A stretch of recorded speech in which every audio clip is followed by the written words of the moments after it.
ឃើញមានខ្ញុំធំឲ្យលើកត្បាល់ធំអញ្ចឹងកុំស្មានថាខ្ញុំយាបងប្អូនមែនទេតែបច្ចុប្បន្នមកហាងត្បាល់ខ្មែរនេះរាល់ដងមកញ៉ាំមុខម្ហូបពេលថ្ងៃត្រង់ឯតែលើកនេះមិនសាក់មុខម្ហូបពេលល្ងាចម្ដងគេបើកដល់ម៉ោងបាន10យប់ឃើញគេមានសកោអាំងទៅប្រហោះបងប្អូននិយាយពីឃ្លានបានញ៉ាំទៅនិយាយពីជីវិតមានន័យហ្មងបងប្អូនញ៉ាំមួយបន្លែប្រឡុកតយ៉ងជែកនេះទៅក៏ត្រូវជាតិហ្មងទៅប្រហោះគេឡើងឈ្ងុយឆ្ងាញ់ហ្មងហើយខ្ញុំចូលចិត្តកន្លែងណាអាំងមឹកក្រៀមហើយមឹកគេទូអញ្ចឹងឆ្ងាញ់ខ្លាំងមែនតើអាទឹកសុសគេនឹងលាបពីលើហ្នឹងហូយហត់តែអែហ្មងហាងគេឈ្មោះត្បាល់ខ្មែរហ្នឹងឯងបងប្អូនអញ្ចឹងរឿងបុកល្ហុងមួយកុំភ័យព្រោះរឿងថាអត់ឆ្ងាញ់គឺ the best សម្រាប់បងប្អូនទាំងអស់គ្នាតែម្ដងជាពិសេសគឺខ្ញុំហ្មងចូលចិត្តសាហាវតែម្ដងតែមានបុកល្ហុងឯងតែផ្លេចទេមួយបាយតំណាមន់អាំងនេះបងប្អូនអើយខ្ញុំនិយាយមែន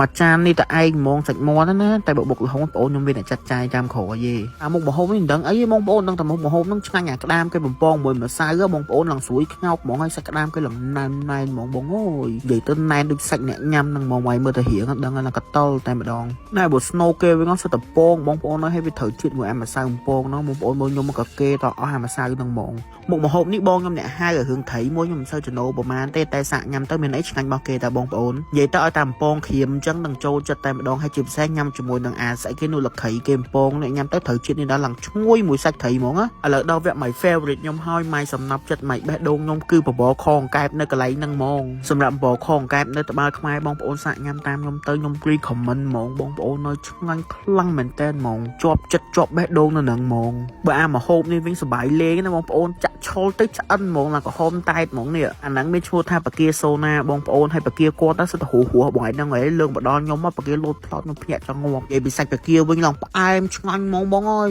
ខ្ញុំញ៉ាំនៅសាខាត្បាល់ខ្មែរបឹងអង្គងជាប់ជាមួយនឹងប៉ុស្តិ៍អប្សរានៅលើផ្លូវ360ហ្នឹងនិយាយទៅជិះមកនៅទល់មុខក្រសួងផែនការតែម្ដង